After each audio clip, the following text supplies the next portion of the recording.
For WeAreSC.com, I'm Angel Viscarra, joined by Darrell, Rideaux, and Garry Paskwietz here behind Heritage Hall following USC's Tuesday practice of Stanford Week. We're going to chat a little bit about this matchup with the Cardinal. And we'll start off by asking you, Garry, what is this offense, in your opinion, going to look like this weekend? I mean, we saw JT have 35 passing attempts against the Rebels. Are we going to get something near that, or what are you estimating? It's funny. I would have no problem seeing that number, especially because I think in the USC passing game, you're going to add Amon-Ra St. Brown had good totals last week, but you didn't see it from Vons and Pittman. I think we will see it this week in that type of environment. But what I really want to see is the USC ground game, the three-headed monster, as Clay Helton says. I think when you're talking a physical game like you're going to see against Stanford, the ability to control the ball on the ground is going to be the best friend for the offense. And I really liked what I saw from all three backs last week.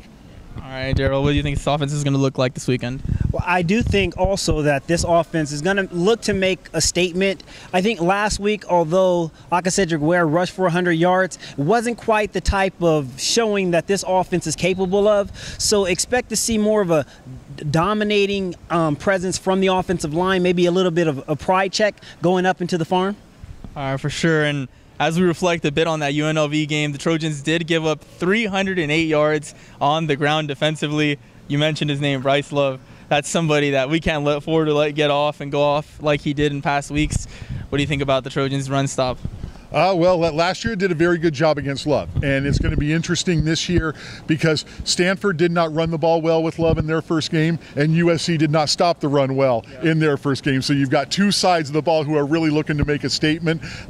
I'm looking at the USC defensive line, specifically down there in the middle. You're talking Christian Rector, Brandon Peely, Marlon Tuipulotu, and Jay Tufele. To me, that's going to really set the tone against what is traditionally a very strong Stanford offensive line.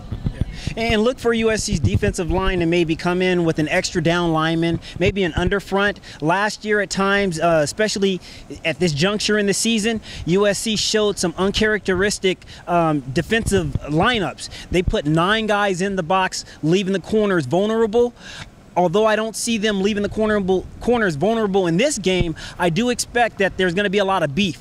It's big on big, and this is a big man's week where you bring your big pads. There we go, and let's stick on the defensive side of the ball, Darrell. Let's move to the secondary, though. KJ Costello last week with JJ Arcega-Whiteside, who had over 200 yards receiving. This is a tough task for this secondary. How are they going to go about it? This is as balanced of a Cardinal team that we've seen in years past. Last year, they were a little bit one-dimensional, heavy on the run side, and how could you blame them when you got a running back like Love in the backfield? However, you talked about it. Whiteside, Costello has been able to sling the ball around. His mobility, his ability to extend plays can cause a lot of problems for this USC secondary matchup. So look for a lot of jump balls and expect the secondary to come out with their track shoes and also maybe thinner shoulder pads because it is going to be a track meet. They like to throw the ball vertical, and I'm looking forward to that matchup.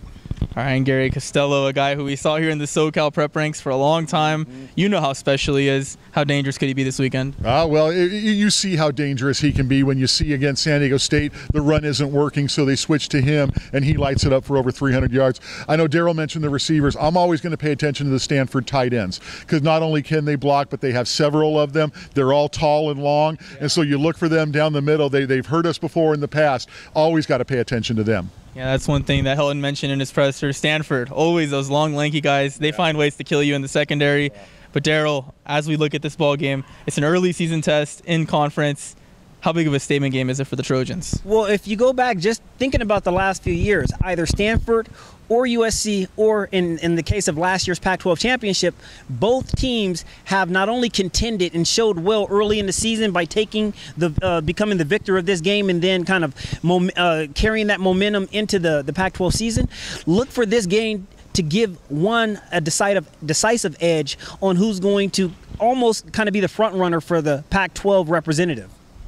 Yeah, I look at what happened last year in this game. It was the second game of the year, and I thought it was the most complete USC game that we have seen in a while. It was Trojan style of football. Would love to see that get duplicated. I am become accepting of this game being the second game of the year. I like it being the test to find out right away. Again, look forward to another strong physical matchup up there in the farm.